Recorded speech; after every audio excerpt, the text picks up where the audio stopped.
అందరికీ నమస్కారం. నా పేరు doctor Kanchana Lakshmi, KR herbs Ayurveda clinic Panjagutta. ఈ రోజు మనం ఈ వీడియోలో మెనోపాజ్ గురించి తెలుసుకుందాం. వయసు పెరిగే కొద్దీ మన యొక్క అండాశయాల పనితీరు తగ్గి మనకు మెనోపాజ్ అనేది వస్తూ ఉంటుంది. మెనోపాజ్ అంటే గనక ఒక సంవత్సరం పాటు మనకు నెలసరి వచ్చేటువంటిది ఏదైతే ఉందో అది సంవత్సరం పాటు ఆగిపోతే గనక దాన్ని మనం మెనోపాజ్ గా చెప్పడం జరుగుతుంది. అయితే కొంతమందిలో ఈ మెనోపాజ్ అనేది ఈ మధ్య కాలంలో 35 to 40 ఇయర్స్ లోపే చూస్తున్నాం. ఎప్పుడైతే ఇది 35 ఇయర్స్ లోపే చూస్తామో దాన్ని మనము ప్రీ మెచ్యూర్ మెనోపాజ్ గా చెప్తాం. అంటే తొందరగా మెనోపాజ్ లోకి వీళ్ళు నెట్టివేయబడ్డారని అర్థం. సో దీనికి కారణాలు చూసుకున్నట్టయితే చాలా మందిలో ఇప్పుడు లైఫ్ స్టైల్ ఫుడ్ కెమికల్స్ ఉండేటువంటి ఫుడ్ తీసుకోవడం, స్ట్రెస్ ఎక్కువగా ఉండడము, సో ఒబెసిటీ ఉండడము, ఇది కాకుండా like life style diseases like diabetes లాంటివి ఉండడం, మరి కొంతమంది హిస్టరెక్టమీ లాంటివి చేయించుకోవడం అనుకోకుండా. సో ఇవన్నీ కారణాల వల్ల కూడా తొందరగా ఈ మధ్య కాలంలో మనం మెనోపాజ్ అనేది చూస్తూ ఉన్నాము. సో మెనోపాజ్ లో స్టేజెస్ చూసుకున్నట్టయితే pre menopause, peri menopause and menopausal stage అని 3 చూస్తాం. ప్రీ మెనోపాజ్ స్టేజ్ లో వచ్చేసరికి రక్తస్రావంలో మార్పులు, అంటే నెలసరిలో మార్పు అనేది ఎక్కువగా గమనిస్తూ ఉంటాము. ఇది కొద్ది నెలలు లేదా కొన్ని 1-2 ఇయర్స్ ఇది కంటిన్యూ అయిన తర్వాత పెరిమెనోపాజ్ లో, అంటే ఒక 4 to 8 ఇయర్స్ ఈ పెరిమెనోపాజ్ అనేది చూస్తూ ఉంటాం. ఇందులో మనకు వెజైనల్ డ్రైనెస్ కానివ్వండి, శరీరం లేదా చర్మం డ్రైనెస్ ఇవన్నీ చూస్తూ ఉంటాం. సో వేరస్ మెనోపాజ్ అనేది అంటే 1 ఇయర్ వరకు కూడా మనకు పీరియడ్ రాకపోతే కనుక మనం మెనోపాజ్ అటైన్ అయినట్టుగా మనం గుర్తించాల్సిన అవసరం ఉంది.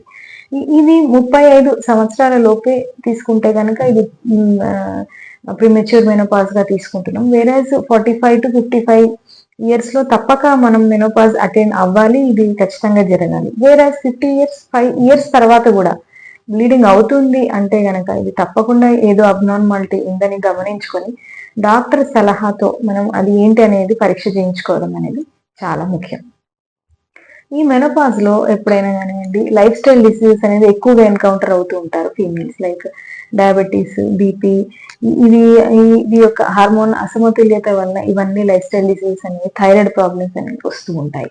మెనోపాజ్ అటైన్ అయిన ఆడవాళ్ళలో ఎక్కువ శాతం మందిలో సో యాంగ్జైటీ, డిప్రెషన్ లాంటివి చూడడము, నిద్రలేమి, సరిగా నిద్ర పట్టకపోవడం, టెన్షన్ అంటే నర్వస్నెస్ ఉండడం, హార్ట్ ఫ్లషెస్ అంటే వేడిగా సెగల్లాగా బాడీలో అనిపించడం, ఇవన్నీ చూస్తూ ఉంటాం. ఇవి కాకుండా కొంతమందిలో వెజైనల్ ఇచ్చింగ్, వెజైనల్ డ్రైనెస్ చూస్తూ ఉంటాం. చర్మం పొడి బారవడం, చర్మం డ్రైగా అయిపోవడము, ఇది చూస్తూ ఉంటాము.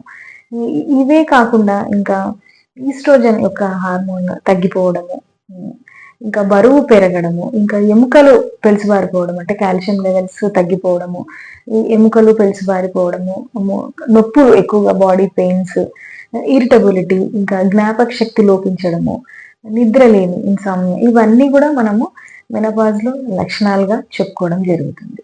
సో ఈ మెనోపాజ్ అటైన్ అయిన వాళ్ళలో ఇది నార్మల్ ప్రాసెస్ కాబట్టి దీని నుంచి తప్పించుకోవడం అనేది చాలా కష్టం. సో ఇది మనం హెల్తీగా ఎలా అటైన్ అవ్వాలో ఇప్పుడు తెలుసుకున్నాం. అంటే బ్యాలెన్స్డ్ డైట్ తీసుకోవడము, సమతుల ఆహారం తీసుకోవడం, యాక్టివ్ లైఫ్ స్టైల్ మెయింటైన్ చేయడం, అంటే ఎక్సర్సైజెస్, యోగా, మెడిటేషన్, వాకింగ్ లాంటివి చేయడము.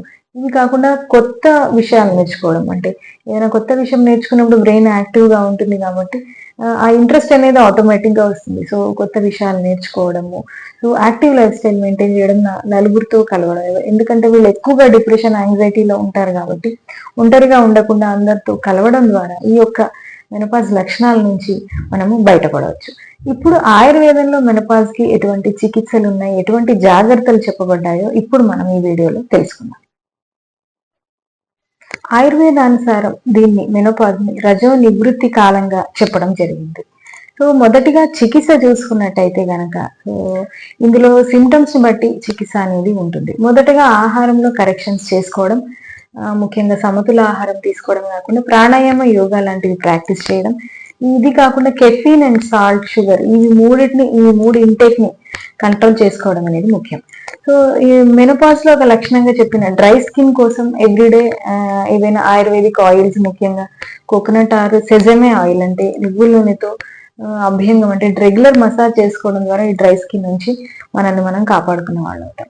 ఇంకా ఈ యాంగ్జైటీ, హార్ట్ ఫ్లషెస్, ఇవన్నీ ఏవైతే ఉన్నాయో, సో ఈ మెనోపాజ్ లో ఉండే వాళ్ళకి నిద్రలేమి, యాంగ్జైటీ, హార్ట్ ఫ్లషెస్, ఇంకా డిప్రెషన్, వీటన్నిటికి కూడా ఆయుర్వేదం రిజ్యూనేటింగ్ థెరపీలో భాగంగా చెప్పినటువంటి అశ్వగంధ శతావరి చూర్ణాలను రెగ్యులర్ గా వాడుకోవడం. అందులో ముఖ్యంగా యాంగ్జైటీకి అశ్వగంధ చూర్ణం బాగా పనిచేస్తుంది. సో అశ్వగంధ చూర్ణాన్ని everyday 1 spoon morning and night milk తో తీసుకోగలిగితే గనక వామ్ మిల్క్ తో ఈ కాల్షియం యొక్క తగ్గుతుంది కాబట్టి ఎముకలు పెలిసిపారుతాయి కాబట్టి ఈ కాల్షియం కూడా వాళ్ళకు ఇంక్రీజ్ అవుతుంది. అశ్వగంధ కూడా వాళ్ళకు రిజ్యుమినేటర్ గా హెల్ప్ చేస్తూ ఉంటుంది. వేరే శతావరి తీసుకున్నట్టయితే శతావరిని ఆయుర్వేదంలో మేధ్య రసాయనంగా చెప్పడం జరిగింది. సో ఈ శతావరి చూర్ణాన్ని గనక వాళ్ళు ఎవ్రీడే 1 స్పూన్ నైట్ మిల్క్ తో తీసుకోగలిగితే గనక ఇది ఈస్ట్రోజన్ హార్మోన్ కి రీప్లేస్మెంట్ లాగా పనిచేస్తుంది. సో ఈ హార్మోన్ తగ్గడం వల్ల ఏదైతే ఇబ్బందులు వాళ్ళు ఫేస్ చేస్తున్నారో హాట్ ఫ్లషెస్ లాంటివి తగ్గిపోవడం, సో హార్మోన్ ఇంబ్యాలెన్స్ కంట్రోల్ అవ్వడం, ఇవన్నీ కూడా మనం శతావరి తీసుకోవడం ద్వారా నియంత్రించిన వాళ్ళం అవుతాం.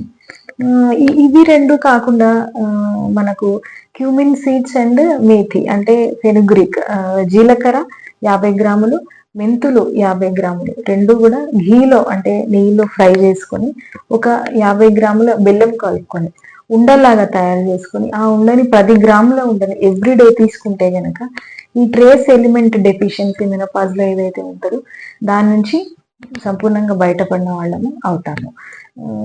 ఇవి కాకుండా ఇంకా మనము ఇంట్లోనే తయారు చేసుకునేటువంటి ఈ డ్రై ఫ్రూట్ లడ్డు లాగా అంటే క్యాజూ నట్, గ్రౌండ్ నట్, నువ్వులు, సో పల్లీలు, నువ్వులు, క్యాజూ నట్ వీటి ద్వారా ఉండలాగా చేసుకొని కొంచెం జింజర్ యాడ్ చేసుకొని తీసుకుంటూ ఉన్నట్టయితే కనుక ఈ యొక్క మెనోపాజ్ టైంలో చాలా వరకు జీర్ణక్రియకు సంబంధించిన ఇబ్బందుల్ని కూడా మనము ప్రివెంట్ చేసిన వాళ్ళం అవుతాము. సో ఇవన్నీ కూడా మెనోపాజ్ స్టేజ్ లో వాడుకుంటూ ఒక హెల్దీ మెనోపాజ్ ని అటైన్ అయితే గనక తప్పక మెనోపాజ్ యొక్క ఇబ్బందుల నుంచి మిమ్మల్ని మీరు బయటపడిన వాళ్ళు అవుతారు.